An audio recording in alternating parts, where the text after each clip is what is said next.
Twitter's new boss has fired half of its workforce. Elon Musk has been making drastic changes since buying the social media platform for $44 billion. Advertisers and users alike are now waiting to see what else is in store for Twitter. This is Inside Story.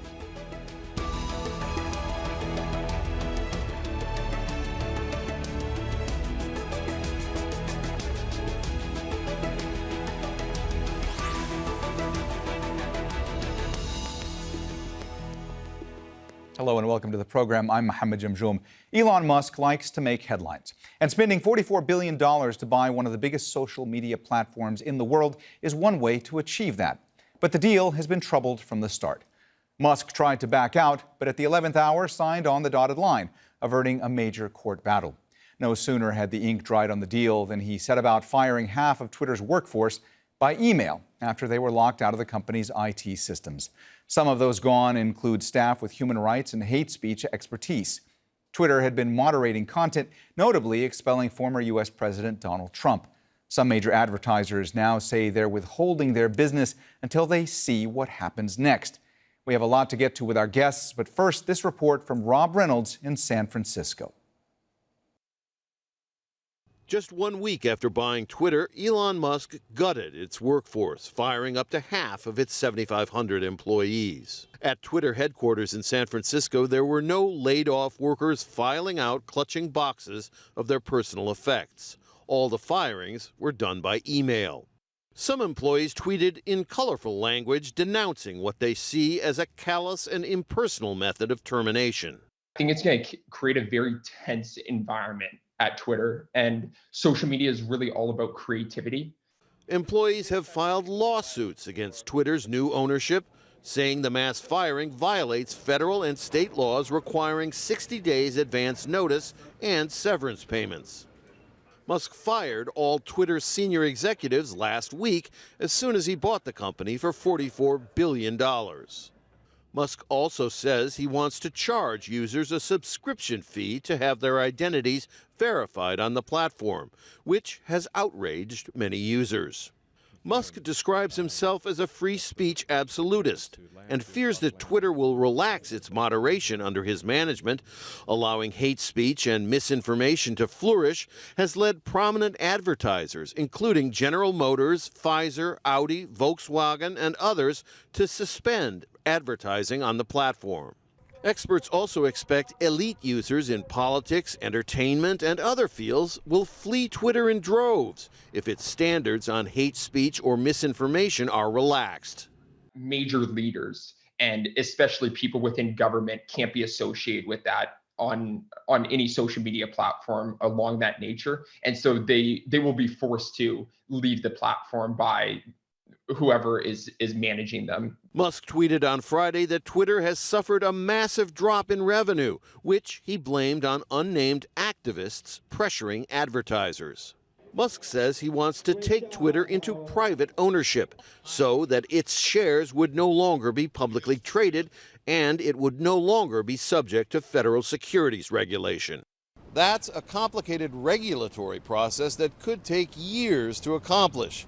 And with all of the lawsuits already filed, it all means plenty of work for lawyers, even as thousands of Twitter employees are now out of a job.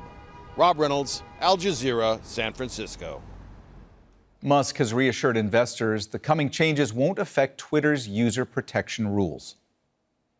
Content moderation policies have not changed at Twitter, and it is not okay to engage in hateful conduct on Twitter.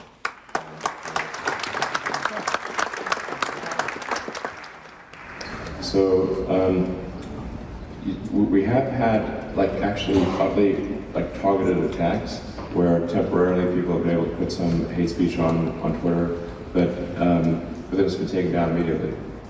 So now,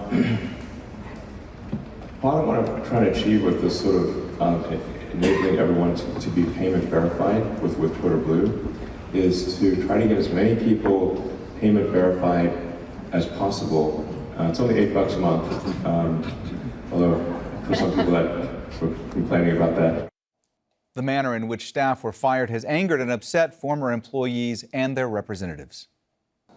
The only thing that I got officially from Twitter was an email, and that didn't really give any specific reason.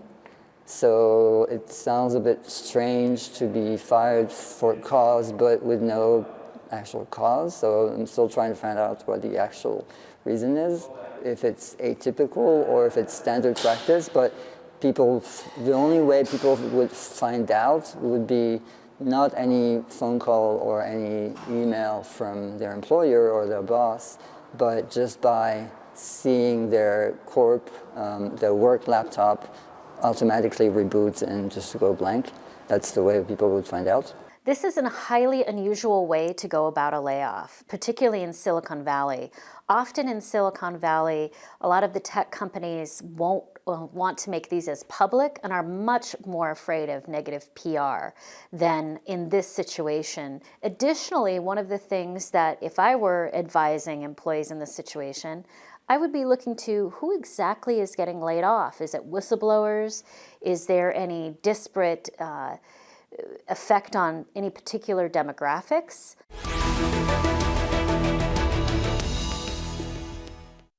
All right, let's go ahead and bring in our guests. In Belmullet, County Mayo in Ireland, Adrian Weckler, technology editor of the Irish Independent newspaper.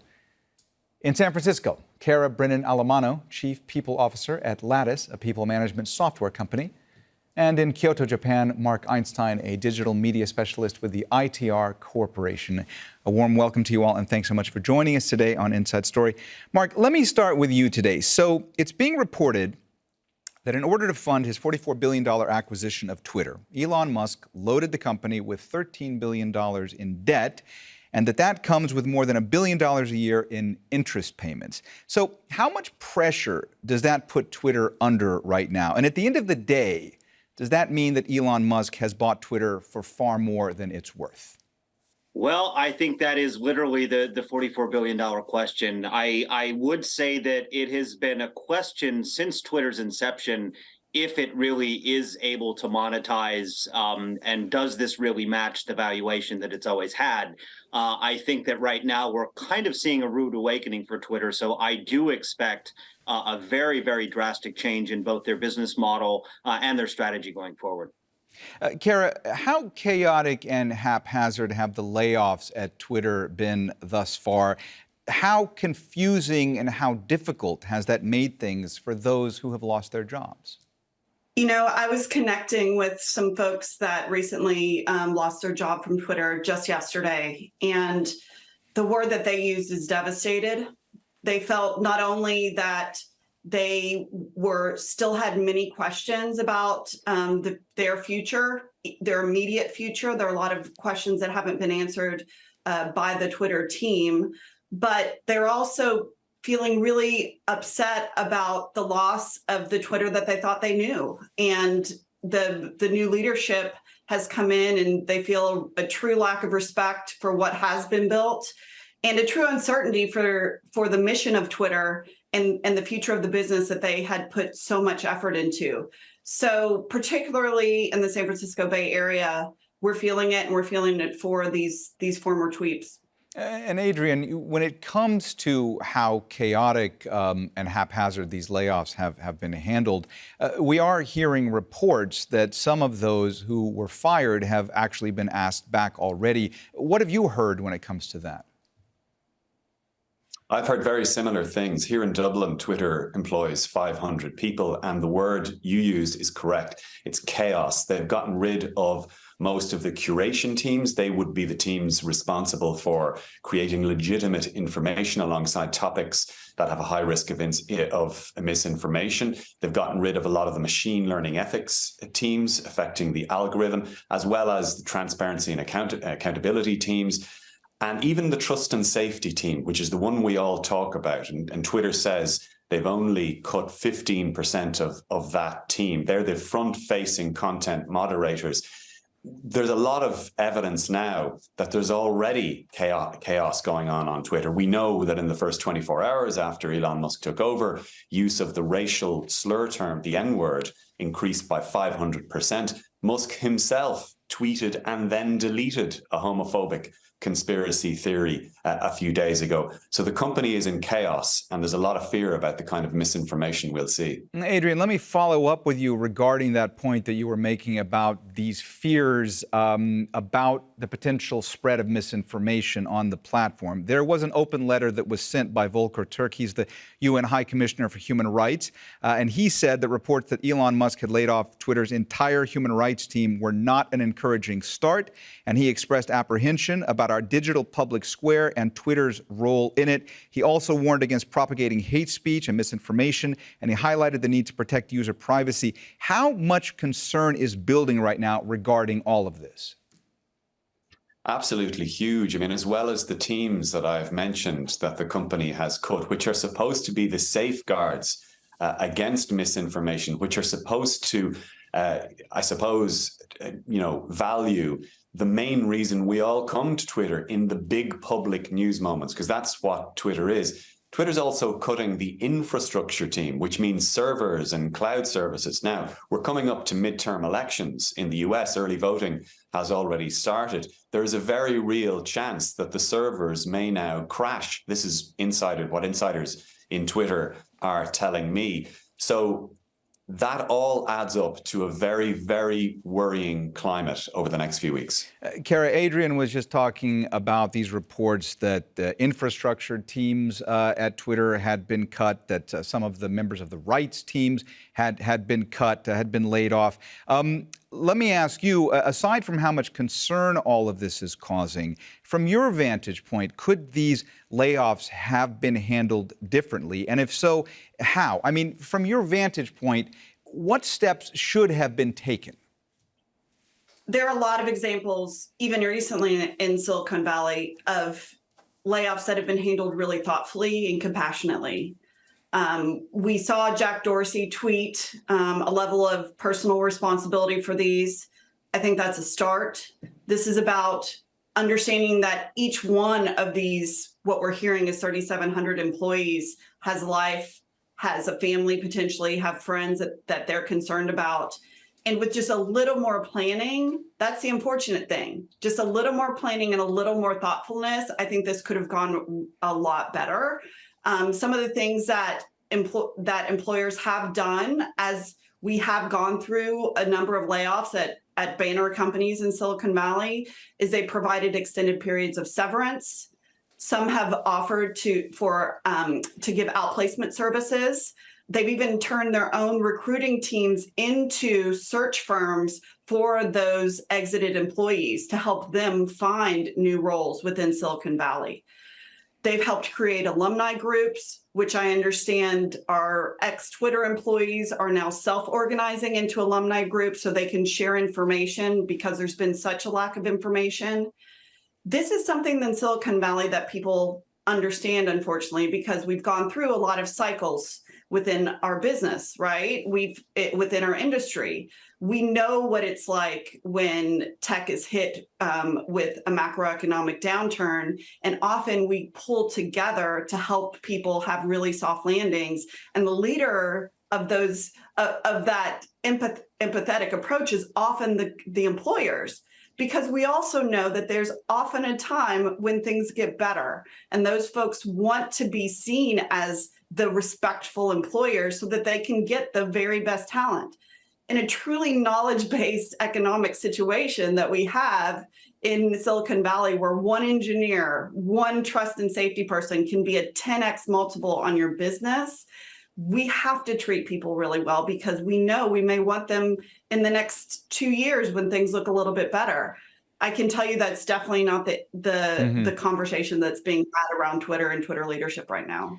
Marc, Twitter has seen a massive drop in revenue these past few days, and there are some advertisers who have paused their spending as a result of the concerns surrounding Twitter right now.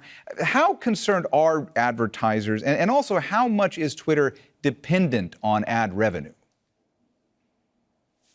I mean, well, yeah. So Twitter is basically completely dependent on ad revenue. And that's why Elon Musk has announced new business models like potentially a subscription fee. And I think this is really the beginning of all sorts of other services that will be attempted. Whether or not they pan out is another story. However, I do want to point out that a lot of the big names of advertisers who are leaving the platform happen to be automotive companies like Audi and Volkswagen and GM. Well, these are also competitors of Tesla. And of course, they wouldn't want their marketing campaign information to be in the hands of a company with, relationships with a competitor. So I think we need to be very clear about that. But that being said, the failure or the inability of Twitter as a whole to get away from a purely ad-based revenue business model is the reason that they're losing $4 million a day. And I think really ultimately why they are in this predicament. There's a lot of showmanship that happens when Elon Musk does anything. But the underlying issue is they're just losing money because they're just not diversified as a company. Marc, are we starting to get a clearer picture of what Elon Musk's ultimate vision is for Twitter and how ambitious that vision may be? I mean, you talked about the need for reorganization, restructuring, and also, how significantly has the platform changed already? Well, I mean, as to what specifically is going on internally is not something I have direct knowledge of. But, I'm based in Japan.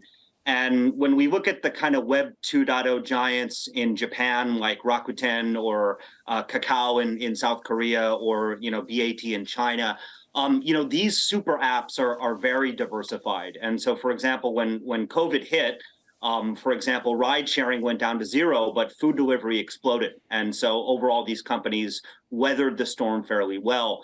I think that Elon Musk ultimately has a grand vision to do something like this with Twitter. Again, but it's really the execution that's going to be the big question mark as opposed to what the vision is. But yeah, definitely diversification into a super app is what I think he's thinking. And there's probably a cryptocurrency angle to that as well. Adrian, you heard Marc there talk about super apps and how they have changed and developed in Asian countries. I want to ask you a little bit right now about the EU specifically, because under the European Union Digital Services Act, large tech companies will be required to have robust content moderation systems to ensure they can quickly take down illegal material such as hate speech. So what is the policing of Twitter going to look like going forward in the EU? It's going to be much tougher. So Twitter already got a fine here in Dublin in Ireland. It was a data privacy fine. It wasn't much money at all, but the European authorities have been very, very active over the last year or two in fining big tech companies. Instagram got a 400 million euro fine.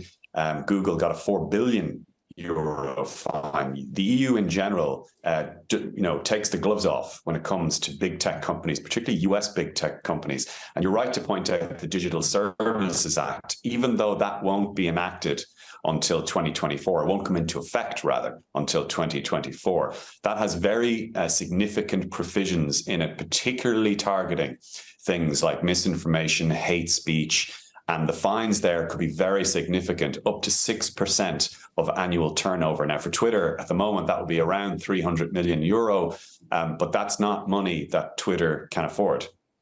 Cara, Elon Musk is already facing legal challenges as a result of these layoffs. From your perspective, do you think he's going to be facing even more? And potentially, how might these play out going forward? I think there's always legal risk when you have any type of reduction in force. I think they have exacerbated that risk in the choices they've made at Twitter. Though I also think there has been some thought related to how they can protect themselves in some of the structure of how they've approached these layoffs. They're saying that technically people are going to be paid through the beginning of June. Through the beginning of January. So those types of things help them de facto accommodate the laws that we have in California and in North America related to layoffs.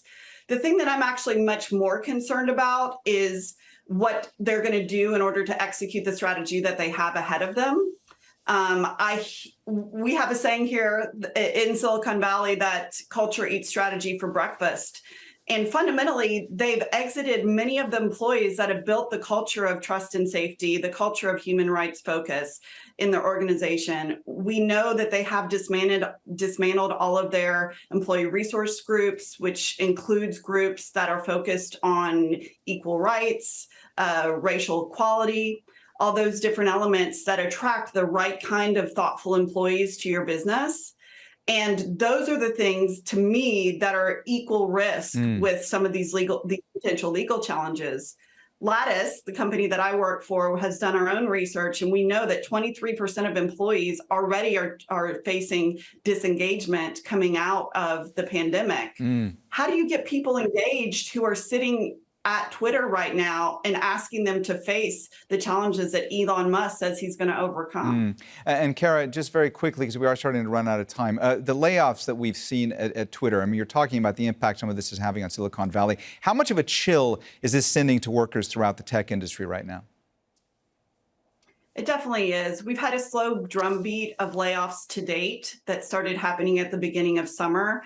As many of you know, tech is one of the earliest industries to be affected by some of these macroeconomic shifts. We started hearing of organizations that have frozen hiring. We know that Apple has said that they expect to not hire very much through 2023. And just this week, we had Lyft, Stripe, and others doing significant layoffs. So this feels like a punch in the gut. And to have the story played out on Twitter and have so many people connected to these employees, yeah, it's been a tough time. Adrian, Twitter wants to get as many users as possible to enhance its advertising value and revenues. Of course, somebody like former President Donald Trump brought it a huge volumes of hits. Do you think going forward that lifetime bans for folks like Donald Trump are going to be lifted by Elon Musk? Do you think that we'll see Trump return to Twitter or others who got lifetime bans? And how much concern is that raising? I think the intention is to lift that ban on Trump from everything that Elon Musk has said, all of the signals that he has sent out. I think that comes with huge risk to him and to Twitter for the reasons I've just outlined under the European Union's Digital Service Act, with Europe essentially being now the regulator for the World Wide Web. But as to the kind of people we're going to see who's going to be attracted, that's going to depend hugely on new measures like the $8 per month for your blue verified checkmark. The problem with that is, if you're somebody like me who has a blue checkmark and who won't pay the $8, if you've a lot of the 400,000 of us who just won't pay, that means you've fewer verified people on Twitter. And the whole reason to come to Twitter in a big news moment is for the authenticity of people who are tweeting out what they know. So that could be a big problem. And Marc, we only have about a minute and a half left. Let me ask you to follow up on what Adrian was saying about this plan to charge people around $8 a month for this blue verified check on Twitter going forward.